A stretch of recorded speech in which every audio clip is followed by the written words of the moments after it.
60s. Rain looks more likely by Sunday. Riley, thanks a lot. There are a lot of questions tonight about the death of a college student from Bamberg. Police in New Orleans say someone dropped 21-year-old Kaya Whetstone off at a hospital there Saturday morning, and she was dead on arrival. She was seen alive earlier that night, around 1 a.m., getting into an Uber. Maria Sellers, live in our newsroom with reaction from people who knew her. Well, it happened in New Orleans, where Stone was a student at the University of New Orleans. She's originally from Bamberg, and we spoke to a relative about how Kaya will be remembered. She was like this bright light in a dark place.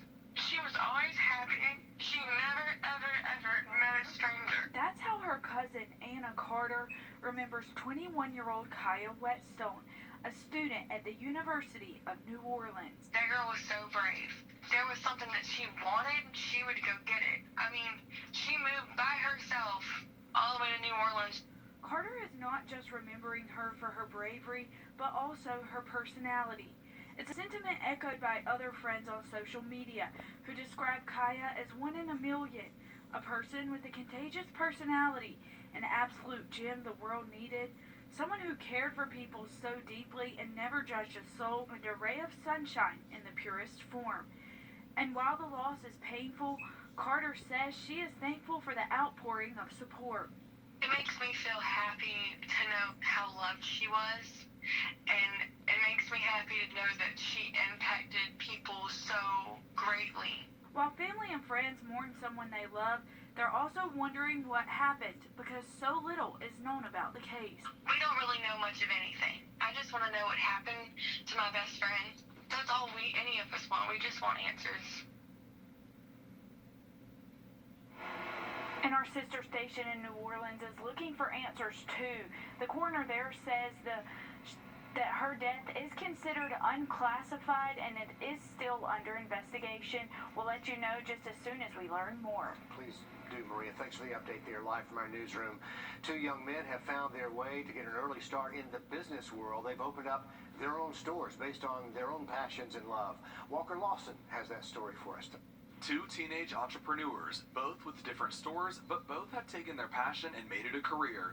This is Mo Hassan, who opened his own shoe store at the age of 18. I wanted to always be one of the cool kids, I guess, and then I always just wanted nicer clothes and shoes, but I could never really afford it because my family, we weren't really well off. And this is Lawson Taylor, who is 14 and getting ready to open his own toy store in a few weeks. I'm still a kid, so I play with toys, so I think they're fun.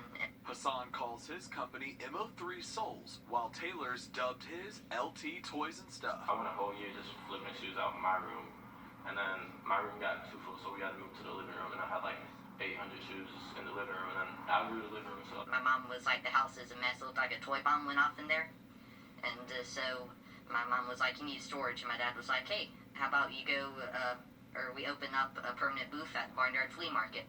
And both Hassan and Taylor have had great success.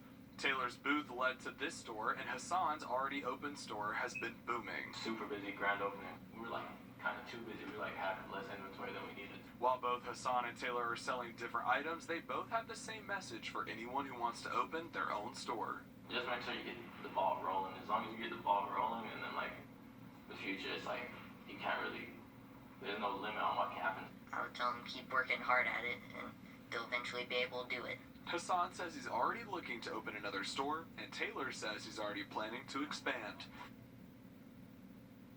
Getting an early start there. Hassan's second store location has not been announced yet, and Taylor's working on a local toy show in the near future.